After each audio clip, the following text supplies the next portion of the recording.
Today, we have Kathy Snyder talking about the Wellbeing Coalition.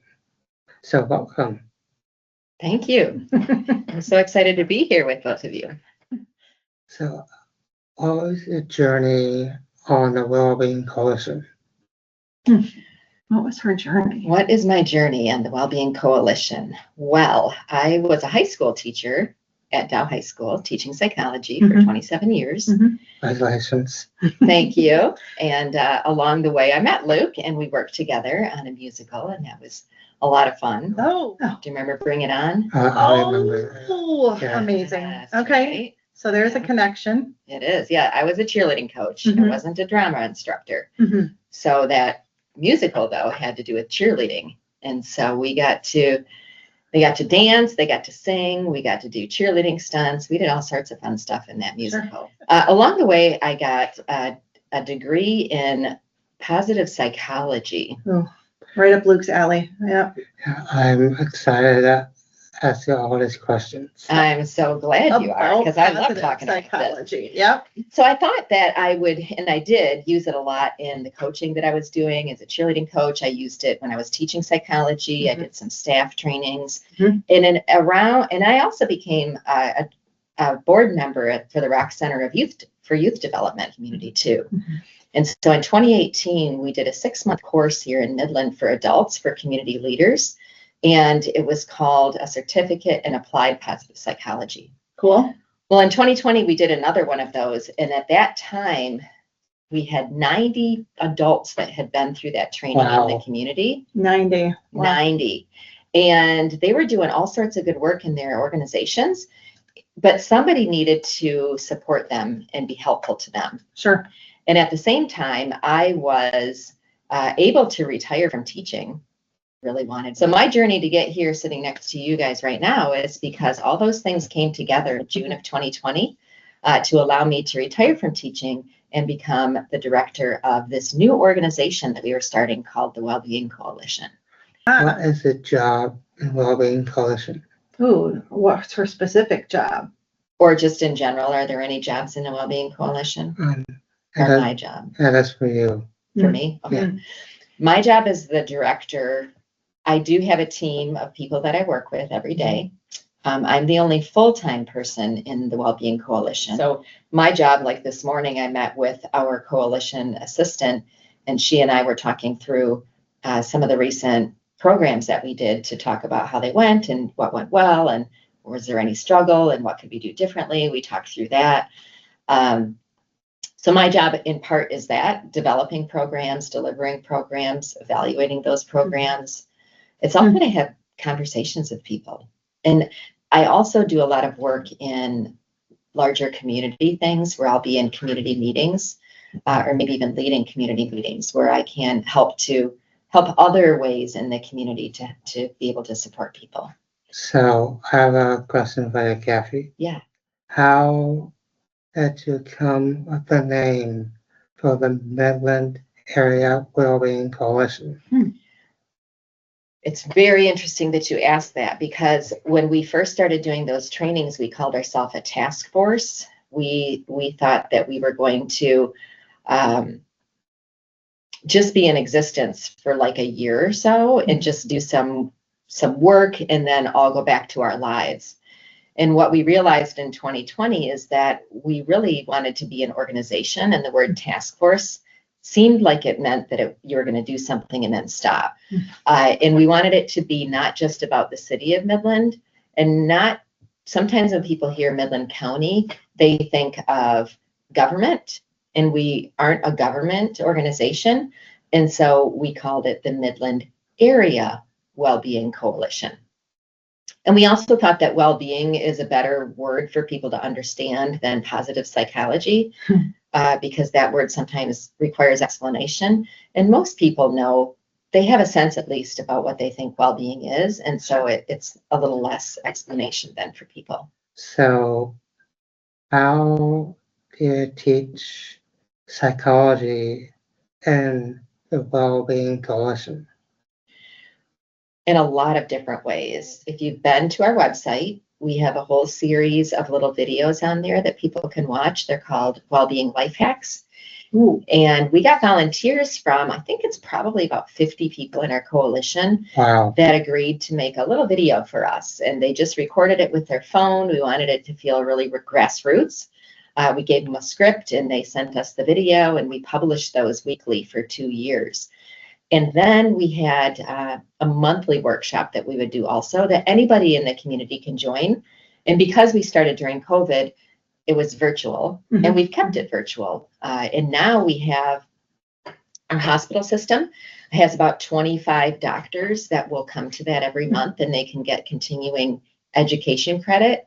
And they also learn about these skills that they can use in their personal lives and in their work lives and things like that. So Life hacks. yeah. Life So we have hacks. the life hacks, and then we have the power half hour, which are those monthly workshops. And we also work with partner organizations, and we will go in and maybe work in a staff meeting, or we'll do trainings over the course of a couple of weeks.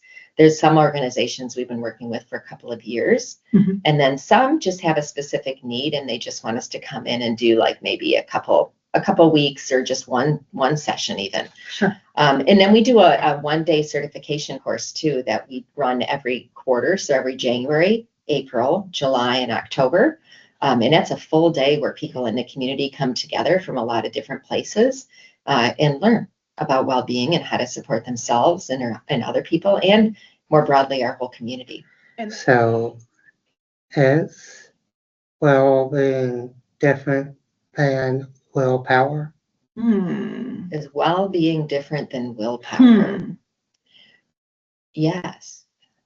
So we define well-being as our ability to feel good and struggle well and function effectively. And willpower then comes into play maybe with all of that, because sometimes it is a challenge to feel good, and it's maybe easier to be down on ourselves, and it takes some willpower to be able to say, no, I don't have to say that to myself. I can be nice to myself. Sure. And then to function the way we want to, and to be able to do the things in the world the way that we want to. Yeah. You know, and Luke, I know that you have been a swimmer for a long time, and that takes a lot of willpower to say, you know, I'm going to go practice even if I don't feel like it, you know? Yeah, this is true.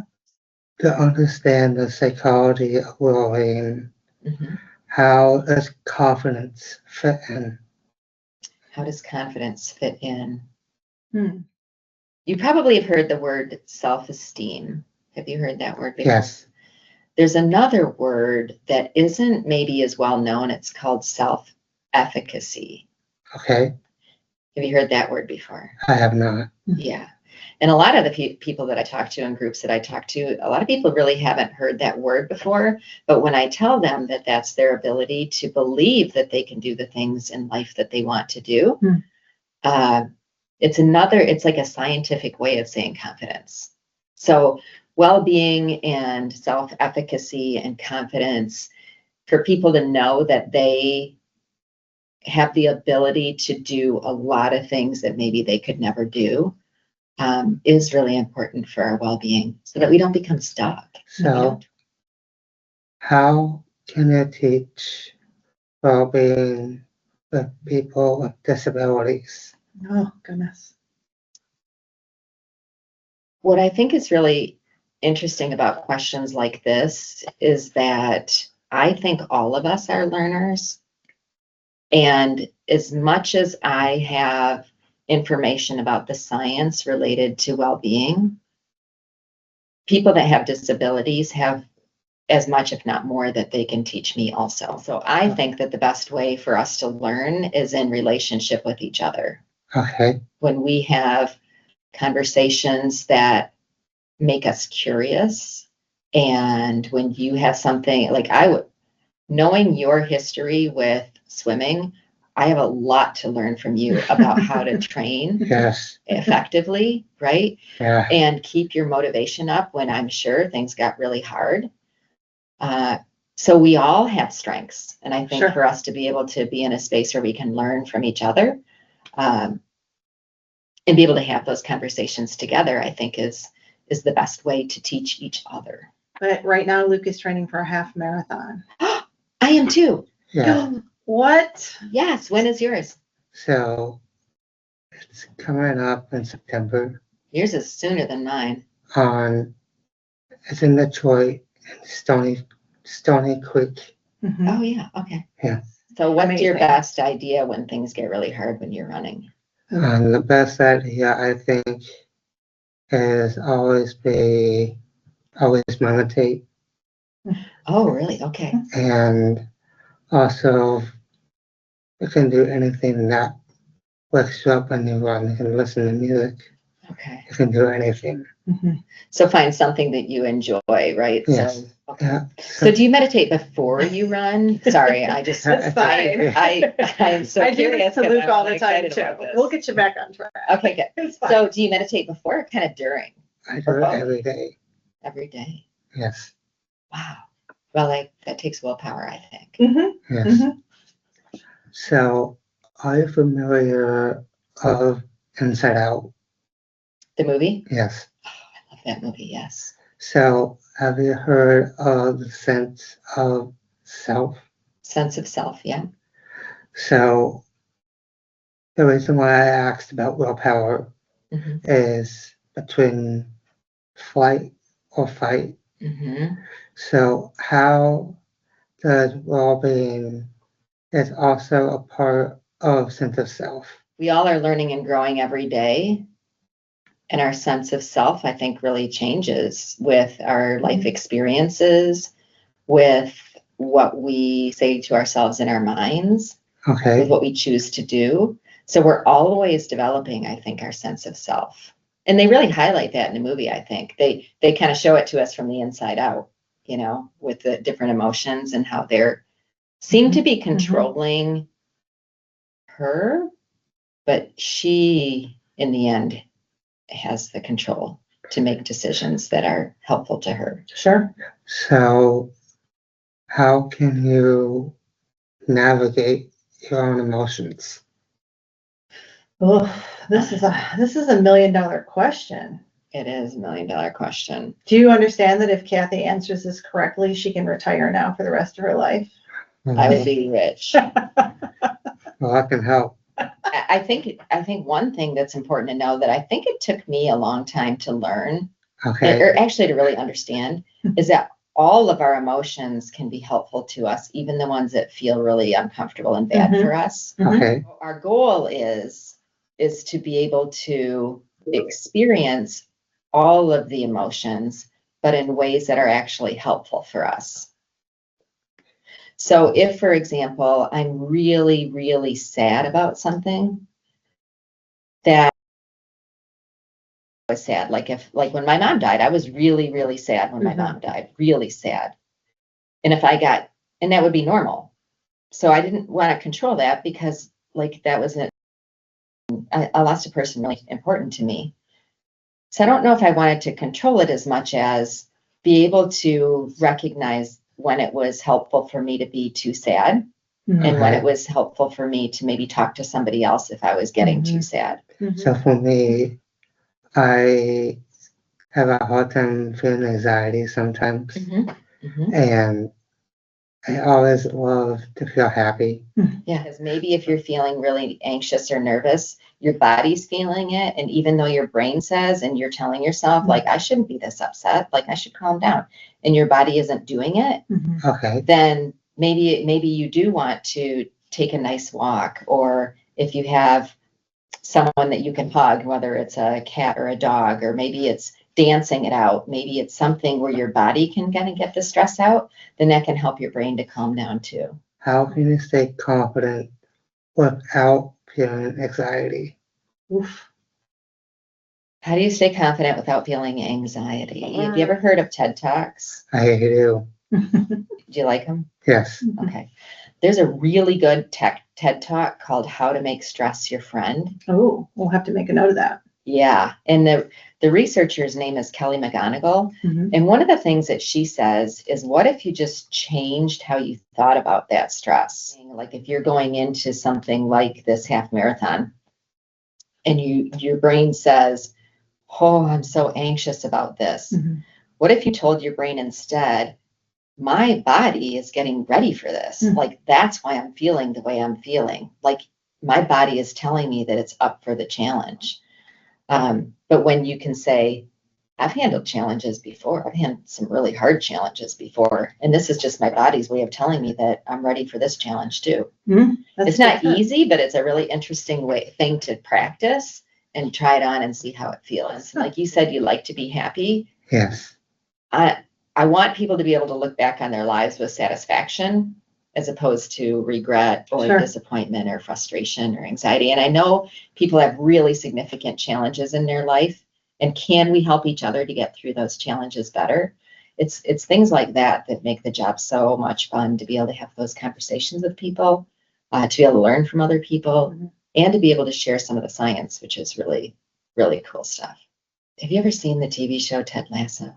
I have. So good. Yeah, it's so good. And I think he is a really good example of how to build well-being in relationships and in conversations, because he really pays attention to people. He's a really good listener. He's really curious about people. He wants to bring out the best in other people. He wants the best for other people, and he wants to do what he can to bring that out. Sure. And then keeps that conversation going. I have a question. Can I ask a question? Sure. How will people in the Midland area, how can they find out more information? If people are on social media, we are on social media. All the social media platforms. Yeah, we're on Instagram, LinkedIn, and Facebook. Okay. Those are the three main ones that we're on. We also have a website. Okay. And that's midlandareawellbeing.org. Sometimes we have tables at different places. Like last weekend, we were at the Barb Smith Suicide Resource and Response Network did a Walk for Hope at Saginaw Valley. And we were there. There were 2,500 people there from the region. Sure. So we were there. I think it's hard to have willpower, well-being, and navigate your emotions at once. All thing I could say is you're doing a great job. Thank you. Yeah. So this is Kathy Snyder, works for the Midland Area Wellbeing. 3, 2, 1. What's your story? Sign off. Awesome. Thank you. Good job. Great job, Luke. It's cool. I know. You had some really good questions, man. You did go to our website and dig into stuff, didn't you? Yeah. I love it. Yeah. How do you think, Jennifer? I think you did a great job. Yeah, really thoughtful question.